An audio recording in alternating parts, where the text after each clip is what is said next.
بسم اللہ الرحمن الرحیم الحمد للہ رب العالمین والصلاة والسلام علی سید المرسلین وعلی آلہ وصحبہ اجمعین۔ آج کے درس حدیث میں ہم ان احادیث پہ نظر ڈالیں گے جو کہ خواتین کے حقوق کے حوالے سے ہیں، ان کے ساتھ خاص طور پہ بیوی کے ساتھ جو شوہر کا تعلق ہونا چاہیے اور جو خیال رکھنا چاہیے اس کے بارے میں۔ تو قرآن کریم میں بھی اس کی تاکید کی گئی، وعاشروہن بالمعروف، کہ ان عورتوں کے ساتھ معاشرت اچھی طرح کیا کرو، ان کے ساتھ اچھا سلوک کیا کرو۔ یہ اللہ تعالیٰ نے اس کی تاکید فرمائی، اور احادیث سے بھی ہمیں یہی بات ملتی ہے، جس میں حضرت ابو ہریرہ رضی اللہ تعالیٰ عنہ کی روایت ہے، فرماتے ہیں کہ رسول اللہ صلی اللہ علیہ وسلم نے فرمایا ہے کہ استوصوا بالنساء خیرا فإن المرأة خلقت من ضلع وإن أعوج ما في الضلع أعلاه فإن ذهبت تقيمه كسرته وَإِن تَرَكْتَهُ لَمْ يَزَلْ أَعْوَجْ فَاسْتَوْصَوْا بِالنِّسَاءِ۔ تو یہ صحیح بخاری اور مسلم کی جو حدیث ہے، اس میں حضرت ابو ہریرہ رضی اللہ تعالیٰ عنہ بیان کرتے ہیں کہ رسول اللہ صلی اللہ علیہ وسلم نے فرمایا کہ عورتوں کے ساتھ خیر و بھلائی والا سلوک کیا کرو، اس لیے کہ عورت پسلی سے پیدا کی گئی ہے، اور پسلی میں سب سے زیادہ ٹیڑھا حصہ اس کا اوپر والا حصہ ہے۔ اگر تم اس کو سیدھا کرنے کی کوشش کرو گے تو اسے توڑ بیٹھو گے، اور اگر اسے چھوڑ دو گے تو وہ ٹیڑھی ہی رہے گی، بس تم عورتوں کے ساتھ بھلائی کیا کرو۔ اس طرح ہم دیکھتے ہیں کہ اس حدیث میں عورتوں کے ساتھ حسن سلوک، نرمی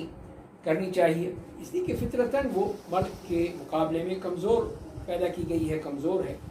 تو اسی لیے پھر اس کے ساتھ اچھا سلوک کرنا یہی اصل مطلوب ہے کہ وہ کیا جائے،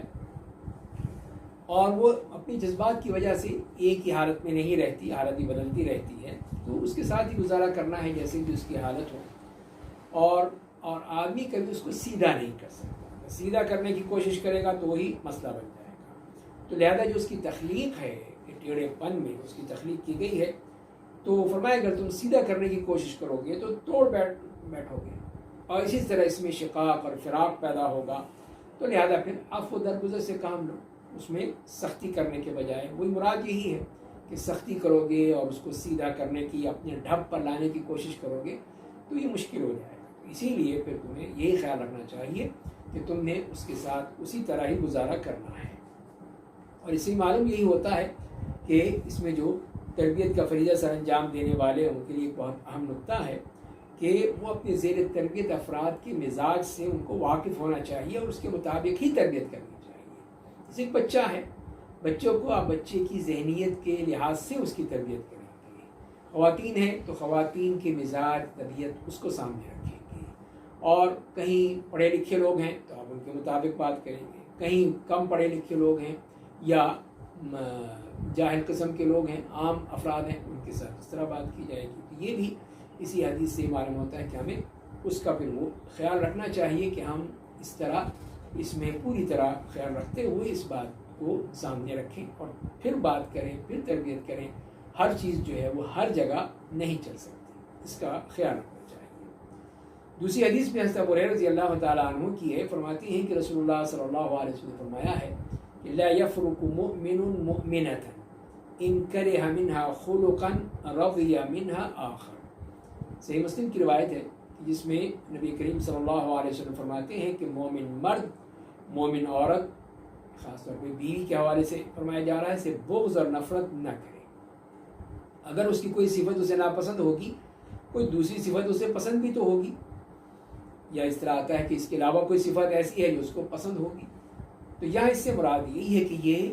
بالکل ہی کسی کو بھی سراپا برائی نہیں سمجھا جا سکتا۔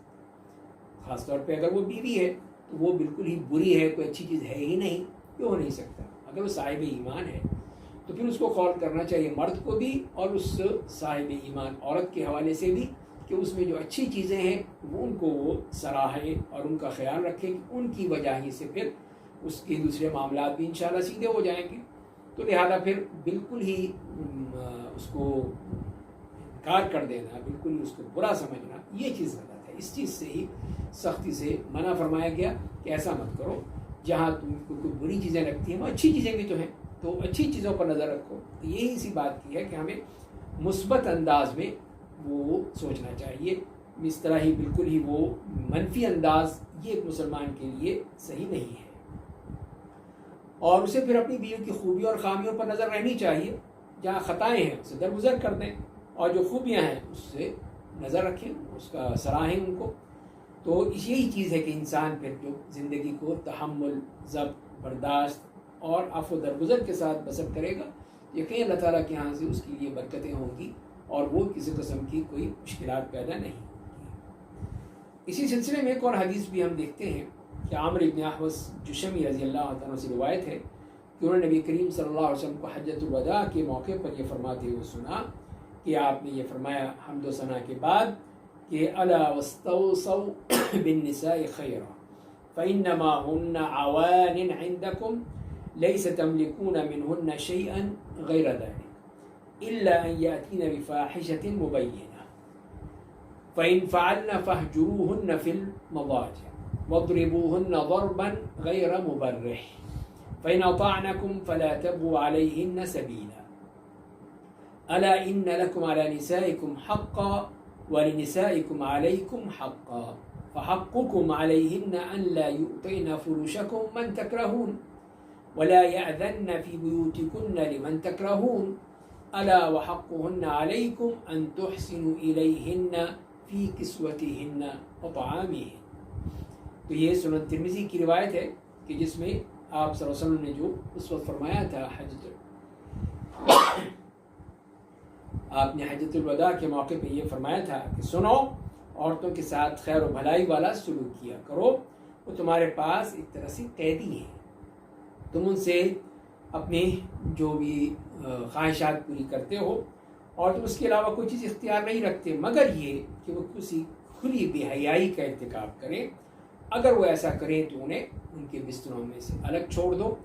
انہیں مار سکتے ہو لیکن بہت زیادہ نہیں، ایسا نہیں کہ وہ بہت ہی خطرناک ہو جائے، لیکن اگر تمہاری اطاعت کر لیں تو پھر ان کے خلاف کوئی اور راستہ تلاش مت کرو۔ سنو، بے شک تمہارے حقوق تمہاری عورتوں پر ہیں اور تمہاری عورتوں کے حقوق تم پر ہیں۔ تمہارے ان پر یہ حقوق ہیں کہ کسی کو تمہارے بستر کو روندنے کی اجازت نہ دیں، ایسے لوگوں کو تمہارے گھروں میں آنے کی اجازت نہ دیں جو تمہیں اچھے نہیں لگتے،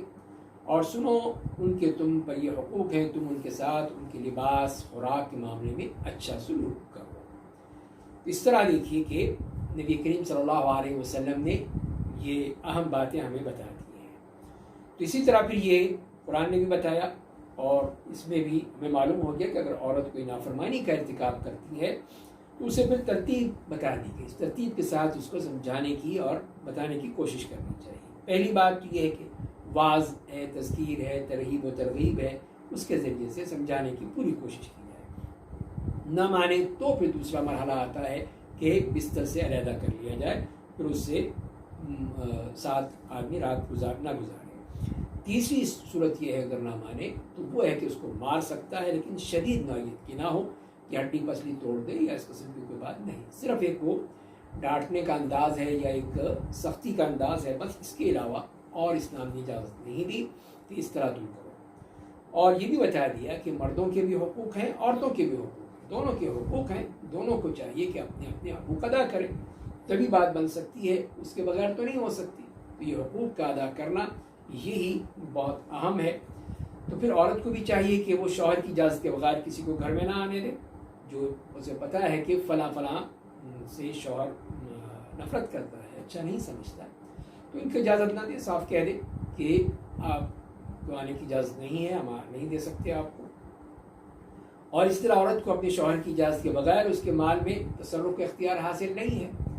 یا تو اس نے اجازت دے رکھی ہو کہ ٹھیک ہے تم اتنے پیسے خرچ کر سکتی ہو، خیرات کر سکتی ہو، صدقہ کر سکتی ہو، یا اس کو پتہ ہے کہ اس پہ کوئی نہیں ہوتا تو ٹھیک ہے، لیکن کوئی بڑا معاملہ ہو، کوئی بیع و شراء ہو، لین دین ہو یا اور کوئی مسائل ہو، تو اس میں بہتر یہی ہے کہ شوہر کی اجازت کے بغیر ہی اس کو کیا جائے۔ اور اسی طرح پھر شوہر کی ذمہ داری ہے کہ وہ اپنی بیوی پر استطاعت کے مطابق خرچ کرے، اس کی عزت نفس کا خیال رکھے، اس کے حقوق کا خیال رکھے، جیسے کہ ایک حدیث میں اس طرح آتا ہے، حضرت معاویہ ابن حیدر رضی اللہ تعالیٰ عنہ فرماتے ہیں کہ میں نے کہا کہ یا رسول اللہ، ہم میں سے کسی کی بیوی کا اس پر کیا حق ہے؟ تو آپ نے فرمایا کہ جب تم کھاؤ تو اسے کھلاؤ، جب تم لباس پہنو تو اسے بھی پہناؤ، پھر چہرے پہ مت مارو، اسے یہ کبھی نہ کہو کہ اللہ تعالیٰ تجھے کبھی بنا دے، اور گھر کے اندر ہی اس سے علیحدگی اختیار کرو، گھر سے مت نکالو۔ یہ بھی ابو داؤد کی جو روایت معلوم ہوتی ہے، اس سے معلوم ہوتا ہے کہ یہ وہ حقوق ہے کہ اس کا خیال رکھنا چاہیے کہ اس میں جب بھی وہ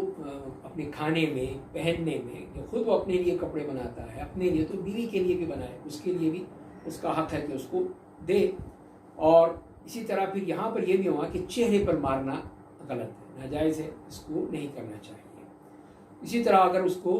اتنی خوبصورتی نہیں ہے، نقش و نگار اس کے اچھے نہیں ہیں، تو پھر اس کو برا نہیں کہنا چاہیے، اس لیے کہ اللہ تعالیٰ نے اپنی پوری مخلوق جو ہے وہ خوبصورت بنائی ہے، جس کو بنایا ہے اچھے انداز میں بنایا ہے۔ تو آدمی کو پھر اپنی بیوی کے حقوق کے متعلق معلوم ہونے چاہیے، پوری آگہی ہونی چاہیے کہ کیا کیا حقوق ہیں اس کے، جو اس کو ادا کرنے چاہیے۔ اور انہی میں پھر جیسے ہم نے پچھلی حدیث میں پڑھا کہ تأدیب کا ایک طریقہ جو دیا گیا ہے کہ وہ صرف یہی ہے کہ وہ اس کو بتانے کے لیے، سمجھانے کے لیے، گھر سے نکالنے کے لیے نہیں کہ ذرا سی بات پہ گھر سے نکال دیا جائے، دھکے نہیں دیے جائیں، تو یہ چیز جو ہے یہ انتہائی غلط ہے۔ تو صرف ایک طریقہ بتایا گیا ہے، اس طریقے پر چل کر ہی کیا جا سکتا ہے۔ تو بیوی کو کھانا ہے، لباس ہے، اس کی ضروریات ہیں، یہ اس کے حقوق پہ شامل ہے، تو شوہر کو چاہیے کہ وہ حقوق پوری طرح ادا کرے۔ اور اس میں یہ حدیث بھی ہمیں آتی ہے جس میں حضرت ابو ہریرہ رضی اللہ تعالیٰ نے روایت کرتے ہیں کہ رسول اللہ صلی اللہ علیہ وسلم نے فرمایا ہے کہ اکمل المؤمنین ایمانا احسنهم خلقا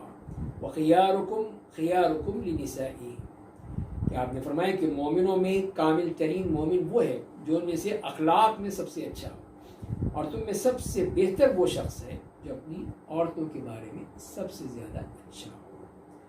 تو یہ حدیث بھی اس بات کی ہے کہ کس طرح اس میں خیر و بلائی کی خصال کے تمام اوصاف جمع کر دیے گئے ہیں۔ تو یہ پھر انسان کو چاہیے کہ اس معاملے میں پوری کوشش کرے اپنے گھر والوں کے بارے میں کہ ان کے ساتھ اچھا سلوک کرے۔ جو گھر میں اچھا سلوک نہیں کرتا لوگوں کے لیے بھی اچھا نہیں ہے، تو دوگلا شخص ہے کہ گھر میں تو وہ ایک دم شیر بنا رہے اور باہر جو ہے وہ بزدل بنا رہے، تو یہ بات غلط ہے۔ اسی لیے پھر ان کے ساتھ حسن سلوک کرنا اور اس بات کا خیال رکھنا، اس کی بہت سخت ضرورت ہے۔ تو قریبی رشتہ دار ہیں، ان کے ساتھ بھی اسی طرح خیر و بھلائی کا ہے، حسن سلوک کا ہے۔ اور بیوی کے خاص طور پہ جیسے ہم نے عرض کیا کہ اس سے خندہ روئی سے پیش آنا چاہیے، اس کی تکلیفیں دور کرنی چاہیے، اس کے ساتھ احسان کرنا چاہیے۔ کوئی ناگوار واقعہ ہو جائے تو پھر عفو درگزر ہے، صبر سے کام لیں، اس میں بھی سختی کی ضرورت نہیں ہے، نہ ہی اس میں بہت ہی انسان کو اس معاملے میں بالکل ہی شیطان بننے، بلکہ صبر کے ساتھ، درگزر کے ساتھ۔ تو حسن اخلاق ہی جو ہے وہ مومن کی صفات میں سے ہے، یہ تو متقین کا شیوا ہے، ان کا طریقہ ہے، اس کے ذریعے ہی سے وہ کامیاب ہو سکتے ہیں، تبھی یہ بات بن سکتی ہے۔ تو اسی لیے پھر ایک مومن کی شان یہی ہے کہ وہ خاص طور پہ اپنے گھر میں ان کے لیے بہتر ہو، جیسے آپ نے خود ہی یہ فرمایا نبی کریم صلی اللہ علیہ وسلم نے کہ خیرکم خیرکم لأہلہ وأنا خیرکم لأہلی، تم میں سے بہترین شخص وہ ہے جو کہ اپنے گھر والوں کے لیے بہترین ہے۔ اور پھر آپ نے اپنا نمونہ پیش کیا، اور میں اپنے گھر والوں کے لیے سب سے بہترین ہوں۔ تو پھر آپ کا جو نمونہ ہمیں ملتا ہے آپ نے گھر والوں کے ساتھ وہی بہترین نمونہ ہے کہ آپ نے کسی میں کبھی ہاتھ نہیں اٹھایا، کسی کو برا بھلا نہیں کیا، بلکہ اچھے انداز میں، تربیت کے انداز میں، محبت کے ساتھ ان کو سمجھایا ہے، بتایا ہے، ان کی غلطیوں کی نشاندہی کی ہے۔ تو یہ طریقہ ہونا چاہیے کہ وہ آدمی پھر اس طرح سلوک کرے تاکہ گھر میں محبت قائم رہے۔ اور یہی چیز اگر وہ خدا خواستہ برعکس ہو جائے تو اس کے کتنے نقصانات ہیں۔ شیطان تو چاہتا یہی ہے کہ وہ لڑائی جھگڑا کرے، گھر میں اختلافات پیدا کرے، گھر میں ناچاقی ہو، گھر میں ہر وقت یہی چخ چخ چلتی چلی رہے۔ تو یہ چیزیں جو ہیں یہ شیطان کو پھر موقع مل جاتا ہے، وہ پھر گھر میں گھس کر پھر پوری طرح یہ ان تمام چیزوں کو نافذ کرنے کی کوشش کرتا ہے۔ تو لہذا پھر ہمیں بچنا چاہیے کہ ہم شیطان کو موقع نہ دیں، بلکہ کوشش کریں کہ اللہ کے جو احکام ہیں اس پر عمل کریں۔ اور اس کے ساتھ ساتھ یہ بھی یاد رکھیے کہ جب گھر میں اس طرح کی چخ چخ ہوگی اور گھر میں ناچاقی رہے گی، لڑائی جھگڑے ہوتے رہیں گے، ایک دوسرے سے وہ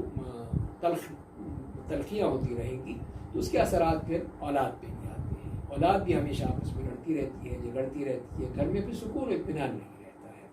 تو لہذا گھروں کو اگر ہم چاہتے ہیں کہ وہ امن و عاشقی کا نمونہ ہو تو اس میں عفو درگزر کے ساتھ، صبر کے ساتھ، حسن سلوک کے ساتھ گزاریں گے، تبھی گھر جو ہے ہمارا وہ رحمت اور سکون کا مقام ہوگا، اور اس میں ہر طرح سے آسانیاں ملیں گی۔ اللہ تعالیٰ ہمیں عمل کرنے کی توفیق عطا فرمائے۔ وآخر دعوانا الحمد للہ رب العالمین.